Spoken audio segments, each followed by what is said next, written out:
Malapit na rin bang mamatay si Hakari Kinji at magra-run out na din ba ang kanyang swerte?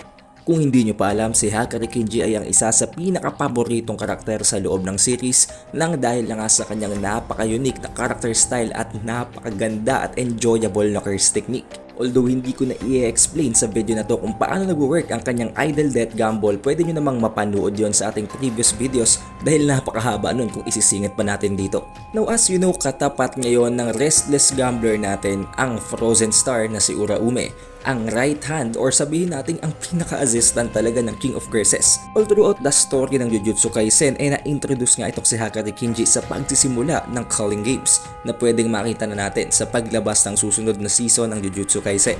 Nakatapat niya na si Charles Bernard at nakatapat na din niya ang Lightning God na humamon at nag-challenge pa nga sa King of Curses na si Kashimo Hajime, which is arguably one or isa sa top 5 na best fights all throughout the series. Pero to make it simple, sa laban na yun muntik na siyang mapatay ni Kashimo Hajime dahil matapos ma-figure out ni Kashimo Hajime na may advanced reverse curse technique itong si Hakari Kinji, ay alam niya kung paano patayin ang mga sorcerer na may ganitong abilidad, which is sa pamamagitan ng taglason or poison at ang pagwasak sa utak nito, na nagawa namang maiwasan ni Hakari Kinji sa pamamagitan ng pagre-regenerate agad ng kanyang brain sa konting damage pa lamang so that it does not reach the point wherein malaki na ang damage at hindi niya na magagawang mahil pa ang kanyang sarili habang isinisi nga ang lahat ng cursed energy ni Kashimo Hajime na nakapasok sa kanyang ulo.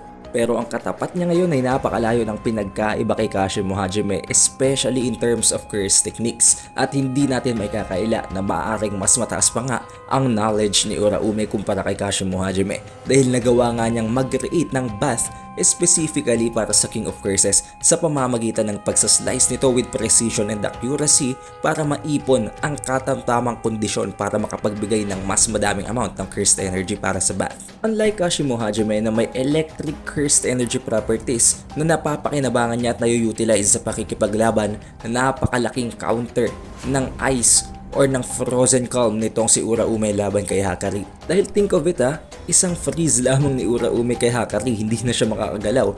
At nakita na din nga natin sa previous chapters na sa pamamagitan ng isang simpleng frost calm nitong si Uraume ay nagawa niyang ma-freeze ang halos kalahating parte ng katawan ni Hakari, at sa pamamagitan ng pag-freeze na yun ay na-shatter niya ang kalahating parte ng katawan nito. Hindi lamang yun, at there are many more scenes or panels sa manga na nakita nating nagawang i-freeze ni Uraume ang katawan nitong si Hakari at na-utilize lamang ni Hakari ang kanyang napakabilis na regeneration or reverse curse technique para mabuhay. Now imagine this, paano kung tamaan na lamang nitong si Uraume ang buong katawan ni Hakari Kinji at i-shatter niya ito?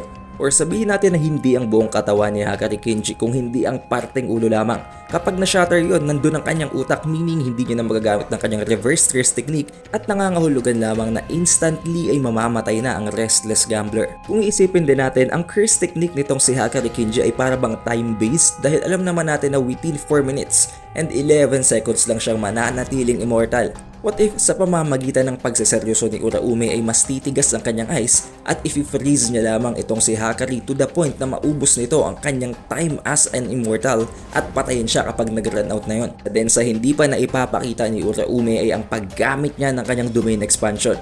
Surely may domain expansion itong si Uraume dahil imposibleng wala. Isa siya sa main villains ng kwento kaya hindi siya mawawala ng barrier technique. Mataas din ang tsansa na sa gitna ng gap ng pagro-roll niya para sa isang jackpot, which is his vulnerable state nga dahil hindi pa siya immortal sa parteng yon, doon siya tapusin ni Uraume. At bigla na lamang lumabas ang line na at this moment, Hakari Kinji has run out of luck.